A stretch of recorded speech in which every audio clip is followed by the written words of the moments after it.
সবাই যখন যাচ্ছি কানেক্টেড ফিল করছে যে আপু ওই কাজটা আপনার সাথে করেছি। আপাতত ব্যক্তিকেন্দ্রিকই প্রচারণা করছি। যেহেতু আমার মনে হচ্ছে যে আমি ব্যক্তিগতভাবে গেলে কানেক্টেড ফিল করতে পারবো মানুষজনকে।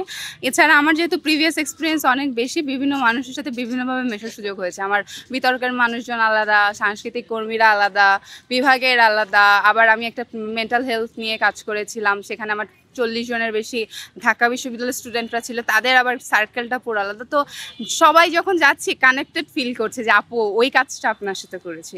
তো so nice of my life, মানে এই টাইমটা মানে আমার এত বেশি ভালো যাচ্ছে, আমি কিভাবে রিক্যাপ করছি এটা অসাধারণ।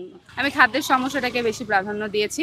খাদ্য সংকটটা আমাদের ঢাকা বিশ্ববিদ্যালয়ের সবচেয়ে বড় সমস্যা, এবং এর পাশাপাশি শিক্ষার্থীদের কর্মসংস্থান, যেহেতু আমার এটার এক্সপিরিয়েন্স আগের থেকে আছে, শিক্ষার্থীদের কাজে লাগিয়ে কিভাবে খাদ্য সংকটটাকে মোকাবেলা করা যায় এটা নিয়ে আমার প্ল্যান। আর ই লাইব্রেরি আমাদের যেটা আছে FBS, এটা নিয়ে কাজ করার ইচ্ছা। সেন্ট্রাল লাইব্রেরি যেটা আছে সেটা নিয়ে একটা অ্যাপস লঞ্চ করছি আমি, সামনেই পেয়ে যাবেন। এই কাজগুলোই করছি।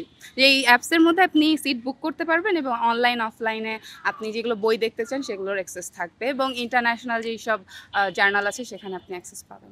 আমি তো আসি নাই, আমি জাতীয়তাবাদী ছাত্রদল প্যানেল থেকে বিলং করছি। আমরা ইলেক্টেড হয়ে এসেছি, ডাকসুর আগে ডাকসু হয়ে আসছি। আমাদের প্যানেলে আমরা ছাত্রদল থেকে 480 জনের বেশি প্রার্থিতা হিসেবে কালেক্ট করেছিল। যখন আমরা 480 জন হয়েছে, আমাদের মধ্যে আবার ইলেকশন হচ্ছে। এখন বলতে পারেন যে ইলেকশন কার কার মধ্যে হয়েছে।